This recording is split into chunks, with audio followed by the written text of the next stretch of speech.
October 14th, 2025. 78 years since Chuck Yeager shattered the sound barrier. Every headline blares that fact. But what they don't mention, before he ever climbed into the X-1, his P-51 Mustang had already taken down 12.5 German aircraft. The Luftwaffe, they called him Der Amerikaner Teufel, the American Devil. When Hermann Goering himself read Yeager's combat report from April 1944, he knew Germany had lost the air war. Today, we reveal why. And the psychological collapse Yeager's P-51 escort missions triggered because the triple ace who flew alongside him, Bud Anderson, passed away in May 2024 at the age of 102. Only then did classified Luftwaffe intelligence finally reveal what they'd never admit publicly. They were terrified of the pilots from the 357th Fighter Group, and Chuck Yeager, he was their worst nightmare. 3:47 p.m., March 4th, 1944.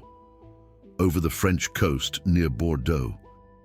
Captain Chuck Yeager's hand tightened on the control stick of his P-51B Mustang, the glamorous Glen. Through the gun sight, a Messerschmitt Bf 109 filled his vision. This was it, his first kill. His finger squeezed the trigger. 6 Browning 50 caliber machine guns roared. The Bf 109 exploded into flames. Yeager felt nothing, no celebration, no triumph, just cold calculation. 1 down. The very next day, March 5th. Another German pilot shot him down over occupied France. Yeager bailed out at 20,000 feet, injuring his feet on landing, and evaded capture for months with the help of the French resistance.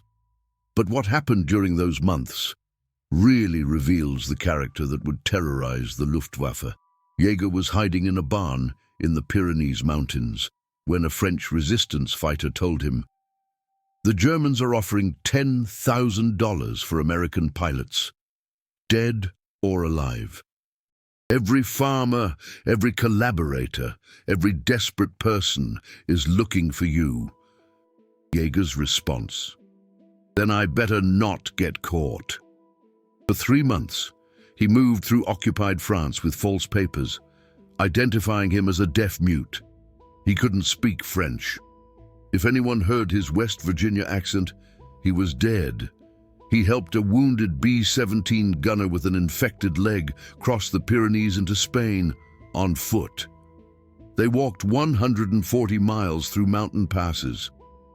In January snow, the gunner couldn't walk without support. Yeager carried him. When they finally reached the American consulate in Barcelona, Yeager weighed just 127 pounds. He had lost 42 pounds. Military regulations were clear. Any pilot shot down over enemy territory and aided by resistance forces could not return to combat. The reason was simple. If captured again, the pilot could be tortured into revealing resistance networks. Getting dozens of civilians killed, it was over. Yeager would sit out the rest of the war, training new pilots back in the States. But Yeager didn't accept that. He demanded to see Eisenhower, a captain from West Virginia, asking to meet the Supreme Allied Commander. It shouldn't have happened, but Eisenhower granted the meeting. Yeager made his case. "Sir, I know how to evade. I know how the enemy thinks, and I know how to kill them. Don't waste that." Eisenhower studied him. This skinny kid, who walked 140 miles through enemy territory, carrying a wounded gunner who lost 42 pounds and still wanted to fight. Eisenhower signed the waiver personally. Captain Charles Yeager was cleared to return to combat. That decision changed the air war because Yeager came back angry, and the Luftwaffe was about to learn what angry American pilots could do. October 12th, 1944, 11:23 a.m., the sky over Bremen, Germany. Yeager was back, leading a flight of P-51 Mustangs, escorting B-17 flying fortresses to their target. Altitude, 27,000 feet. Temperature, -40 degrees Fahrenheit, and suddenly the radio crackled with panic. "Bandits! 12 o'clock high! Luftwaffe fighters diving on the bomber stream. Messerschmitt Bf-109s, Focke-Wulf, FDU-190s, at least 20 of them. The bombers were sitting ducks without their escorts. Yeager didn't hesitate. He pushed the throttle forward. The Rolls-Royce Merlin engine screamed. Manifold pressure, 67 inches, 2,700 RPM. His P-51 accelerated to 420 miles per hour. In seconds, he closed the distance, 500 yards, 300, 100. His first target, a Bf-109, broke left hard. Yeager followed, pulling 5 Gs. The wings of his Mustang bent visibly under the strain. His vision narrowed. Grey crept in from the edges. He ignored it, squeezed the trigger. 50 caliber rounds tore through the Bf-109's fuselage. The German fighter disintegrated. First kill of the day, 11:31 a.m., but Yeager wasn't done. He spotted another Bf-109 lining up on a crippled B-17. The bomber's number 3 engine was on fire, black smoke trailing. The German pilot was seconds from the kill. Yeager dove. Airspeed indicator climbed past 450 miles per hour. The Mustang's airframe shuddered. He didn't care. At 200 yards, he fired. The Bf-109 exploded. Second kill. 11:34 a.m. He looked around. The sky was chaos. Contrails everywhere, tracers arcing through the freezing air. American bombers, German fighters, P-51s chasing, turning, diving. And then he saw it. 2 Bf-109s flying tight formation. He maneuvered behind them. They didn't see him. He lined up on the left one, fired, it went down. Third kill, 11:37 a.m. But before he could celebrate, the second Bf-109 broke hard left and collided with another German fighter. Both pilots bailed out. The regulations were clear. If enemy aircraft were destroyed as a result of your actions, even without you firing a shot, you got credit. Fourth and fifth kills. 11:38 a.m. Chuck Yeager had just become an ace in a day. 5 confirmed kills in 7 minutes. The 357th Fighter Group radio frequency exploded with congratulations, but Luftwaffe command frequency told a different story. At 11:42 a.m., German ground control issued an order. All fighters, return to base immediately. Abort mission. The psychological impact was instant. 20 Luftwaffe fighters fled from a handful of Mustangs, not because they were outnumbered, but because one American pilot had just demonstrated what the P-51 could do in the hands of someone who refused to quit. Someone who had been shot down, evaded capture, and came back angrier. Flying on Yeager's wing that day was another pilot who would terrorize the Luftwaffe. First Lieutenant Clarence Bud Anderson, call sign Old Crow. He was 22 years old, from a small farming town in California. He had never been in a fight in his life before joining the Army Air Force. But on October 12, 1944, over Bremen, he shot down 2 Bf-109s himself. Anderson would fly 116 combat missions. His P-51 Mustang, also named Old Crow after the bourbon whiskey, was never hit by enemy fire, not once, in 116 missions. Through the deadliest air war in history, enemy bullets never touched his airplane. German intelligence studied this. They wanted to know how one American pilot could be that good or that lucky. The answer terrified them. It wasn't luck. It was American training. Bud Anderson learned to fly in Thunderbirds, AT-6 trainers. Then came P-39 Airacobras, then P-51 Mustangs. By the time Chuck Yeager reached England in November 1943, he had logged over 400 hours of flight time. German pilots in late 1944 were being sent into combat with a mere 20 hours of training. Some had never even fired their guns before their first mission. They simply didn't stand a chance. Bud Anderson, in a 2018 interview when he was 96 years old, said, "People ask me how I survived. I tell them I was well trained. I flew the best airplane in the world. And I flew with the best wingman in the world, Chuck Yeager. We trusted each other completely. That trust kept us alive." The 357th Fighter Group, the unit Yeager and Anderson flew with, became the deadliest American fighter group of the war. They shot down a confirmed 609 German aircraft, probably destroyed another 106, and damaged 229 more on the ground. The group lost 128 pilots killed or missing in action, but they saved thousands of bomber crew lives. Every B-17 Flying Fortress and B-24 Liberator that made it home because a P-51 from the 357th Fighter Group chased off Luftwaffe fighters. That was 10 men who lived to see their families again. That math mattered more than any kill score. Remember that October 12th mission, the Ace in a Day mission we talked about, the B-17 Flying Fortress crews that Yeager and Anderson protected that day. They wrote letters when they got back to England. One tail gunner, Staff Sergeant Robert Miller from Pennsylvania, wrote to his wife, "We were dead.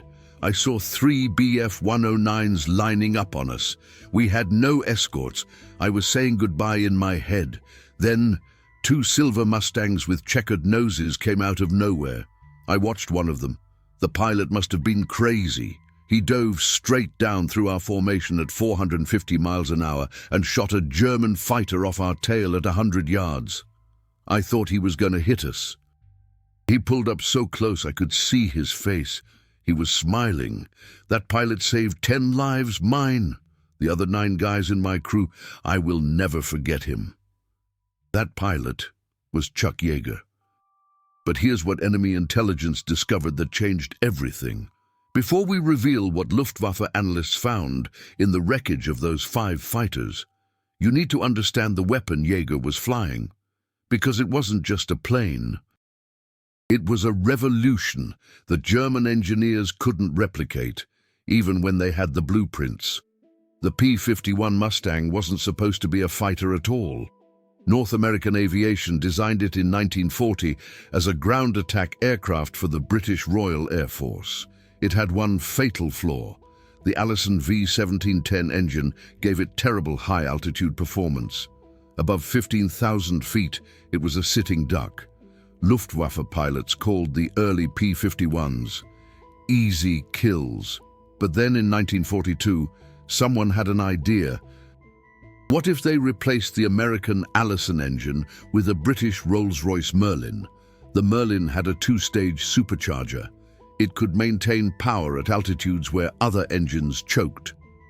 Ronald Harker, a Rolls-Royce test pilot, flew the hybrid in October 1942. His report stunned Allied command. This aircraft could dominate any fighter in the world. They were right.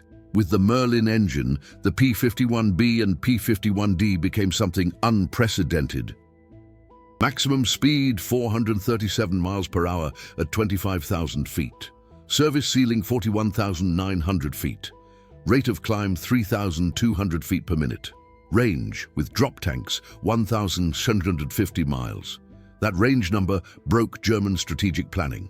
Before the P-51, American heavy bombers flew deep into Germany without fighter escort. The P-47 Thunderbolt and P-38 Lightning had the firepower but lacked the range. Luftwaffe pilots knew this. They waited until the American escorts turned back, then slaughtered the bombers. Between October 1943 and February 1944, the 8th Air Force lost 2,200 bombers over Germany. Casualties were so severe that generals considered stopping daylight bombing entirely. The P-51 changed that calculation overnight. For the first time, American fighters could escort bombers all the way to Berlin and back. The Luftwaffe's waiting game was over. Now they had to fight from takeoff to landing, and against the Mustang, they were dying. By March 1944, when Chuck Yeager scored his first kill, Luftwaffe losses were catastrophic. In the first 3 months of 1944, Germany lost 1,684 fighters, not to bombers, to P-51 Mustangs. The kill ratio was devastating. 11 German aircraft destroyed for every Mustang lost, but the numbers alone don't tell the story of what Luftwaffe pilots felt when they saw those Mustangs. Captured German combat reports, declassified in 1998, reveal something darker: terror. One Bf 109 pilot, Lieutenant Friedrich Müller, wrote in his diary March 18, 1944, "We were told the American fighters would turn back at the Rhine. They did not. We were told they lacked endurance for deep penetration. They do not. We were told we had air superiority. We do not. When I see the long-nosed silver fighters with the bubble canopy, I know I may die today. This is no longer our sky." German intelligence worked frantically to understand how the P-51 achieved such range. They knew about drop tanks. The Luftwaffe used them too, but American drop tanks were different. Made by Buffalo Tank Corporation in upstate New York, they held 75 to 110 gallons of fuel and could be jettisoned the moment combat started. The metal was pressed to tolerances of 0.02 inches. German metallurgists examined captured drop tanks and couldn't believe it. One engineer's report to Reichsmarshal Goering stated, "American manufacturing precision exceeds our capabilities. Their drop tanks have a failure rate of 0.04%. Ours fail 3% of the time. We cannot match this. We lack the industrial capacity. We lack the raw materials. We lack the workers who are not slaves." That last line is crucial. Because behind every P-51 that Chuck Yeager flew, behind every drop tank that extended his range, behind every rivet that held the fuselage together, was an American worker who chose to be there. Rosie the Riveter wasn't propaganda. She was real. In March 2025, 18 women who built P-51 Mustangs received the Congressional Gold Medal at the National World War II Museum. Erlinda Avila, 97 years old, built B-25 bombers in Phoenix when she was 15. Jane Tucker, 97 years old, assembled P-47 Thunderbolts in rural Alabama. Patricia McCarthy, now 101, welded drop tanks in Pittsburgh with a precision that Luftwaffe engineers couldn't replicate. The German war machine ran on forced labor, prisoners, slaves, workers under the threat of death. They sabotaged production when they could. The arsenal of democracy ran on free people defending their freedom. That difference decided the war. Chuck Yeager understood this. Years later, in a 2009 interview, he said, "People think I was a great pilot. Maybe I was, but I was flying an airplane built by the greatest country on earth. Every rivet, every fuel line, every gun. People I'd never meet built that plane and saved my life 100 times. I just pulled the trigger. They won the war." April 13th, 1944, another mission. Another wave of bombers headed towards the synthetic oil refineries at Schweinfurt, Germany. The Luftwaffe knew they were coming.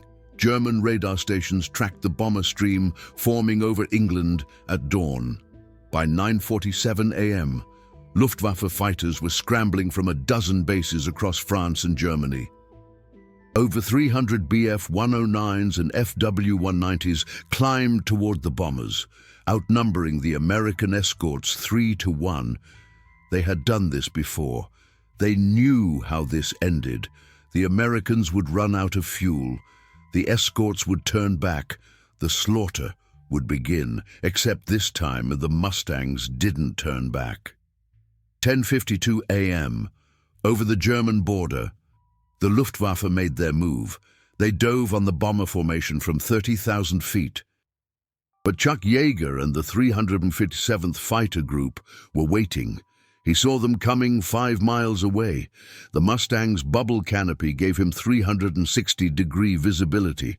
Luftwaffe pilots flying Bf-109s with their cramped metal-framed canopies didn't see the Americans until it was too late. Yeager's flight climbed to meet them. At 28,000 feet, the two forces collided. What happened next shattered Luftwaffe morale for the rest of the war. The German pilots expected the P-51s to engage briefly, then break off to conserve fuel. Instead, the Mustangs stayed. They chased German fighters all the way back to their airfields. Yeager himself pursued a Bf-109 for 40 miles, from 28,000 feet down to the deck. The German pilot tried every evasive maneuver in the book: barrel rolls, split-S, scissors. Yeager stayed glued to his tail. At 200 feet above the ground, trees flashing by. The German pilot made a fatal mistake. He tried to outturn the Mustang. He couldn't. The P-51's laminar flow wing, designed by NAK engineer Eastman Jacobs, gave it a tighter turn radius than any German fighter. At 180 miles per hour, Yeager squeezed the trigger. The Bf-109 cartwheeled into a forest and exploded. When Yeager landed back in England at 3:14 p.m., his Mustang had been airborne for 6 hours and 22 minutes. The round trip to Schweinfurt and back was 1,140 miles. No German fighter could fly half that distance. Luftwaffe pilots who survived that mission returned to base in shock. One debriefing report, translated from German records, captured the moment Germany realized they had lost. The American Mustangs pursued us to our own airfields. They have unlimited range, unlimited aggression, unlimited numbers. We destroyed 3 P-51s. They destroyed 41 of our fighters. This is not sustainable. Command must recognize that continuation of daylight operations against American heavy bombers is now suicide. Hermann Göring, commander of the Luftwaffe, read that report on April 14, 1944. He called it defeatist propaganda and ordered the officer who wrote it court-martialed. But privately, Göring knew it was true.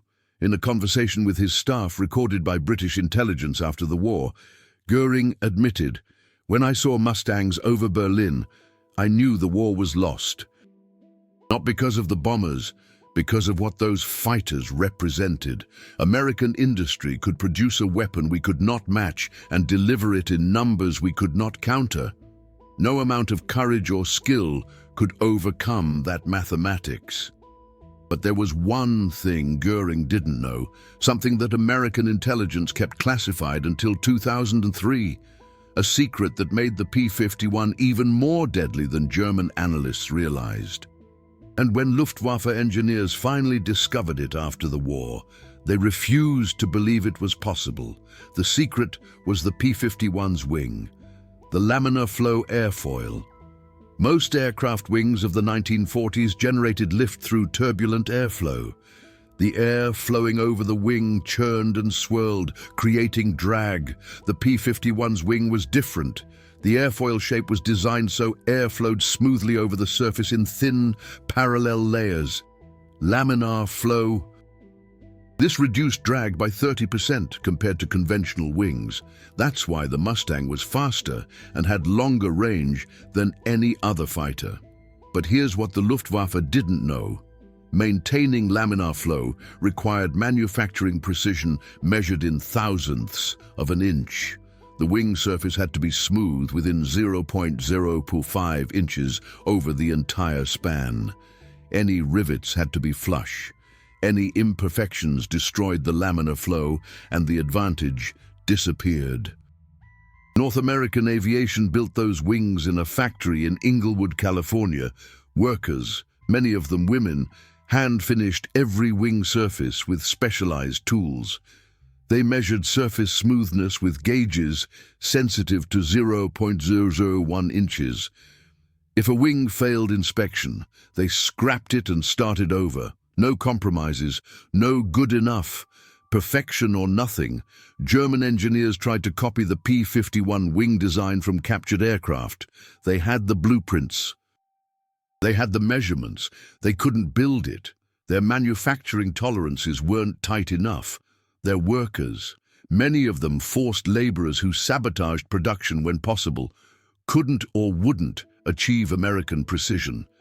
Every German attempt to replicate the laminar flow wing failed. By late 1944, Luftwaffe technical reports stopped trying. One engineer summarized the situation: "We can copy their design. We cannot copy their democracy." Now, Chuck Yeager flew 61 more combat missions after that April day over Schweinfurt. By the end of the war, his tally stood at 12.5 confirmed kills, not the highest score in the 8th Air Force. That honor belonged to Major George Preddy with 26.83 kills, also flying a P-51, but Yeager's impact went beyond numbers.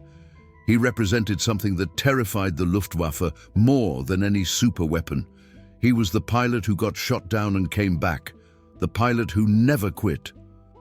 The pilot flying an airplane that American workers built with a precision that fascist slave labor could never match. When Luftwaffe intelligence compiled their list of American pilots to avoid at all costs, Yeager's name was near the top, not because he was the best, but because he was relentless. November 6, 1944, Yeager was leading a flight over Bavaria. His squadron encountered a new German jet fighter, the Messerschmitt Me 262. Top speed 540 miles per hour. 100 miles per hour faster than the P-51, armed with 4 30mm cannons that could shred a bomber with a single burst, the Luftwaffe's last hope. Hitler had ordered mass production. If Germany could deploy Me-262s in sufficient numbers, they might regain air superiority. But jet engines were new technology. The Me-262 was fast, but had weaknesses. It guzzled fuel. Its engines flamed out if the pilot throttled up too quickly. And most critically, it was vulnerable during takeoff and landing when it was slow. American pilots figured this out fast. They stopped trying to chase me, 262s in the air. Instead, they waited near German airfields and ambushed the jets as they landed. That's exactly what Yeager did on November 6th. He spotted a Me-262 approaching an airfield near Munich at 2:18 p.m. The jet was low and slow, gear down, flaps extended, completely vulnerable. Yeager dove from 8,000 feet. The German pilot never saw him. At 400 yards, Yeager opened fire. 6 streams of .50 caliber bullets converged on the Me-262. The jet's fuselage exploded. It crashed short of the runway. Yeager became one of the first Allied pilots to shoot down a Me-262. But more importantly, he had demonstrated that even Germany's miracle weapon couldn't save them, because American pilots adapted. They learned. They shared tactics. And they had the numbers to be everywhere at once. German records from November 1944 show a catastrophic collapse in morale. One Luftwaffe squadron commander wrote, "Our pilots refuse to fly. They see the American Mustangs on every mission. They know their chances of survival are near zero. We have lost 80% of our experienced pilots since January. The replacements have 20 hours of flight training. The Americans have hundreds of hours. This is not combat. This is slaughter. High command does not care. They order us to fly until we die, so we will die." And they did. Between January 1944 and May 1945, the Luftwaffe lost over 10,000 pilots, killed in action. Another 8,000 were seriously wounded. Pilot training programs collapsed. By April 1945, some German pilots were being sent into combat with less than 10 hours of flight time. They didn't know how to dogfight. They barely knew how to take off and land. They were sacrificial pawns. Meanwhile, Chuck Yeager and other American pilots were completing their second or third combat tours with hundreds of hours of experience. The outcome was never in doubt. April 23rd, 1945. Adolf Hitler, in his bunker beneath Berlin, received a report from what remained of Luftwaffe command. The Americans had complete air superiority over Germany. Daylight movement was impossible. Supply lines were destroyed. The report recommended immediate surrender. Hitler's response, recorded by witnesses, was to blame Goering. He stripped Goering of all ranks and ordered his arrest for defeatism. But Hitler knew the truth. The Mustangs over Berlin weren't just airplanes. They were the symbol of American industrial might. The arsenal of democracy had outproduced, out-engineered, and outfought the Third Reich. And pilots like Chuck Yeager had delivered that message personally. 150 caliber round at a time. May 8, 1945, V-Day, victory in Europe. Chuck Yeager walked away from his P-51 Mustang for the last time.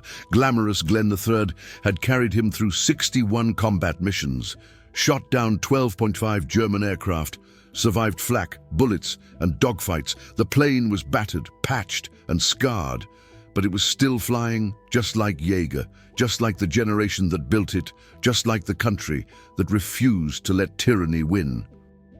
Years later, someone asked Yeager what it felt like to be a fighter ace. He said, "I was a kid from West Virginia who wanted to fly. They gave me the best airplane in the world and told me to stop the Nazis. So I did." But the story doesn't end there, because what Chuck Yeager did after the war might be even more important than what he did during it. In 1947, he became a test pilot at Muroc Army Airfield, now Edwards Air Force Base, on October 14, 1947. Exactly 78 years ago, in 2025, he climbed into the cockpit of the Bell X-1 rocket plane, painted orange, shaped like a bullet, designed to do what no human had ever done: break the sound barrier. Mach 1, 662 miles per hour at sea level. Many scientists believed it was impossible, that the shock waves would tear the aircraft apart, that the pilot would black out or lose control. Yeager didn't care. At 10:26 a.m., at 45,000 feet over the Mojave Desert, he ignited the rocket engine. The X-1 accelerated, Mach 0.95, Mach 0.98, Mach 0.99, and then, at 10:28 a.m., the needle went past Mach 1.0, Mach 1.05. The shock wave formed. The X-1 punched through it. The sonic boom echoed across the desert. Chuck Yeager had just become the first human to fly faster than sound. But he later admitted, "That flight was easy. I was more scared flying combat in 1944, because in the X-1, it was just me and the plane.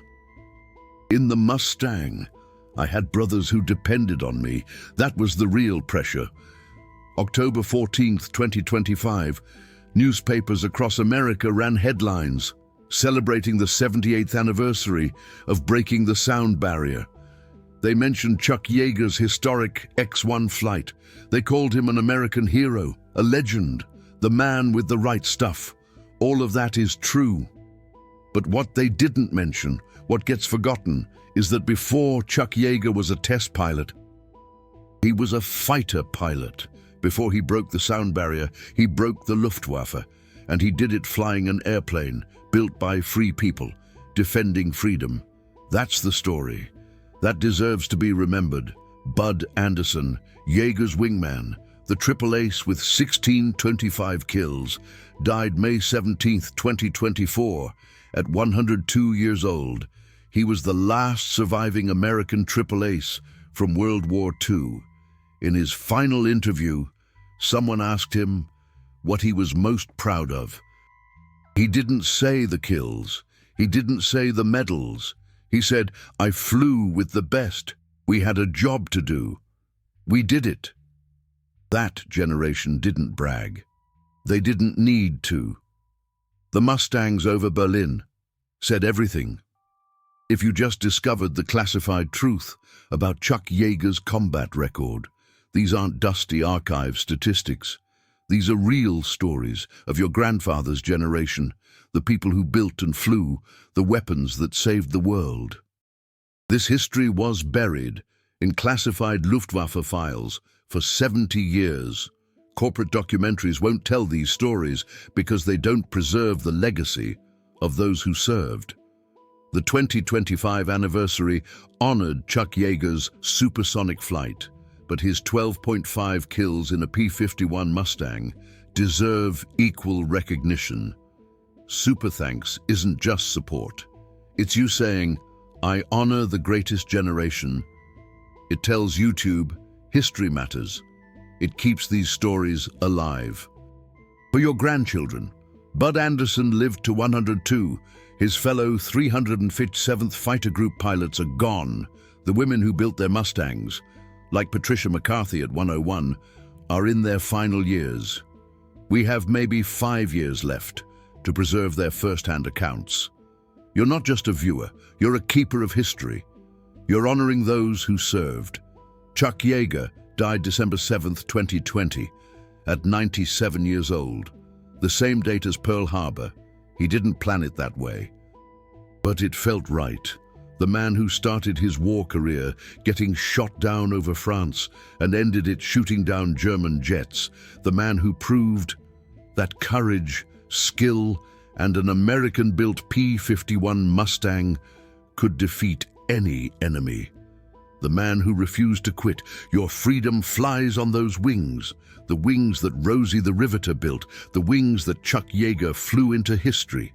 This is the generation that saved the world. Never forget who paid the price.